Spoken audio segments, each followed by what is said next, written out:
Police अधिकारियों ने कई अहम खुलासे किए हैं।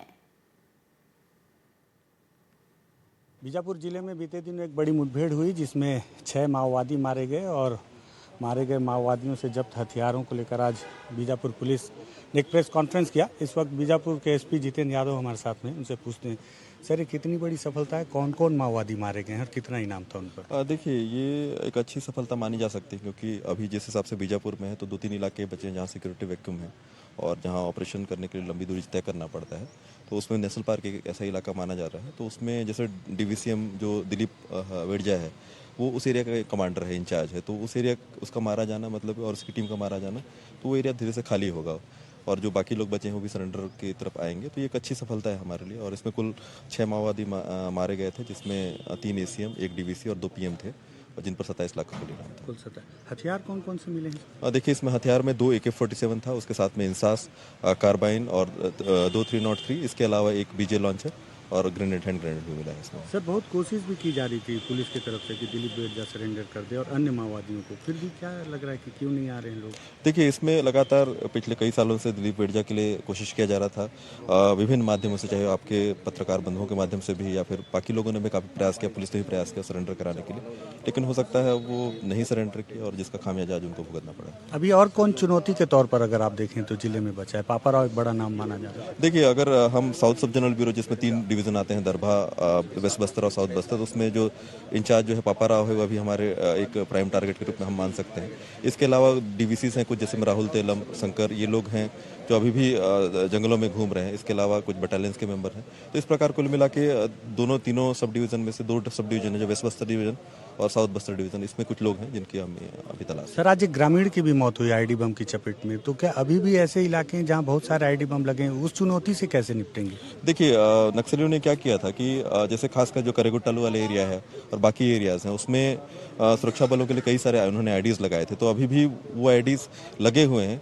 और कल एक जो ग्रामीण कस्तूरी पाट से ग्रामीण जंगल की तरफ गए थे, जो नॉर्मल काम करने के लिए जंगलों में जाते हैं, उस दौरान आईडी ब्लास्ट हो गया था। उनको इवेक्यूएट करके लाया भी गया था हॉस्पिटल तक, बट इसी दौरान उनकी मृत्यु हो गई। तो इस प्रकार से मेरी सबसे अपील है कि अभी भी कुछ एरियाज में लगे हुए आईडी जो हम लगातार ग्रामीणों को ही बताते रहते हैं, तो उन एरिया में जाने से पहले थोड़ा सा एक बार अभी थोड़ा संकोच करें। हो सकता है आगे आने वाले दिनों में हम और डिमाइनिंग करके उनको निकाल पाएंगे। लगातार हमारी डिमाइनिंग टीम्स को, सीआरपीएफ की टीम और जिला पुलिस की टीम डिमाइनिंग कर रही है जिन जिन क्षेत्रों में जो अभी आईडीज लगे हुए हैं।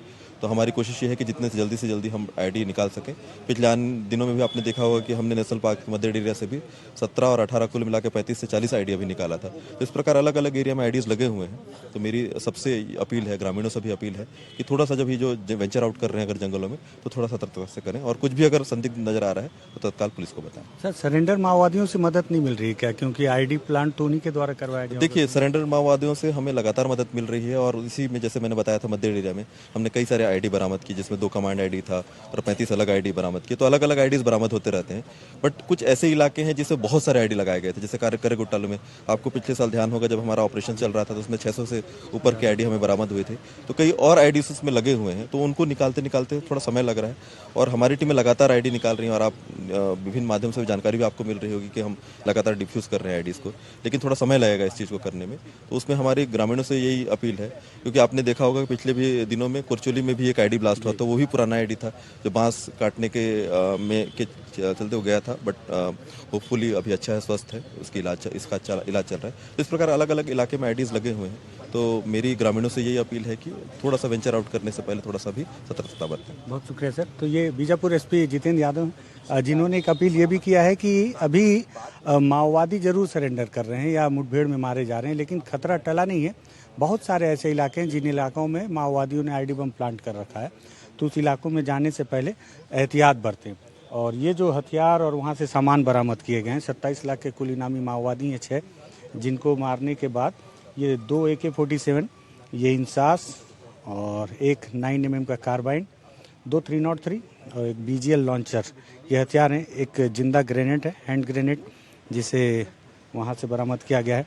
वॉकी टॉकी है माओवादियों की, और इसमें एक वॉकी टॉकी जो है ये पुलिस के द्वारा, पुलिस से ही लूटी गई वॉकी टॉकी है जो यहाँ पे बरामद की गई है। साथ ही साथ वहाँ से बहुत सारा कैश भी बरामद किया गया है। अमूमन हर एरिया कमेटी या जो उनके जो अलग अलग दलम होते हैं माओवादियों को, उनके खर्च के लिए संगठन के द्वारा पैसे डिस्ट्रीब्यूट किए जाते हैं। तो ये वही पैसा है जो दिलीप बिरजा के पास संभवतः रहा होगा। और मुठभेड़ के दौरान इन एक नोट का जो बंडल है इस पर भी गोली के निशान है, आप देख सकते हैं। ये सारी चीज़ें, माओवादियों के बहुत सारे साहित्य यहाँ पर रखे हुए हैं। और साथ ही साथ कैलकुलेटर, BGL के सेल, माओवादियों का ये वो हथियार है जिसे माओवादियों ने खुद तैयार तो किया, लेकिन ये किसी तकनीकी वजह से सक्सेसफुल ही नहीं रहा।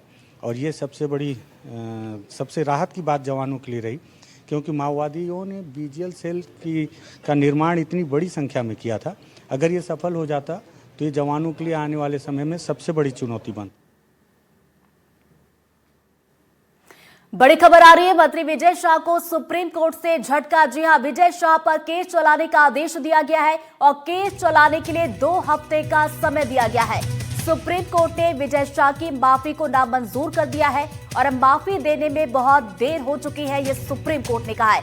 तो बता दें कि कर्नल सोफिया पर विजय शाह ने विवादित टिप्पणी की थी, आपत्तिजनक टिप्पणी की थी और ऑपरेशन सिंदूर के बाद उनकी तरफ से ये टिप्पणी की गई थी, जिसके बाद हमने देखा था काफी चर्चा में वो रहे थे और विरोध भी उनके बयान का काफी ज्यादा देखा गया था। सुप्रीम कोर्ट तक ये पूरा मामला पहुंचा था और एक बार फिर से सुप्रीम कोर्ट से उन्हें झटका लगा है। तो इससे पहले भी देखिए उन्हें फटकार लग चुकी है सुप्रीम कोर्ट से और विजय शाह पर अब केस चलाने का आदेश सुप्रीम कोर्ट की तरफ से दे दिया गया है। तो बताते चले कि केस चलाने के लिए 2 हफ्ते का वक्त दिया गया है और सुप्रीम कोर्ट ने विजय शाह की माफी को नामंजूर कर दिया है।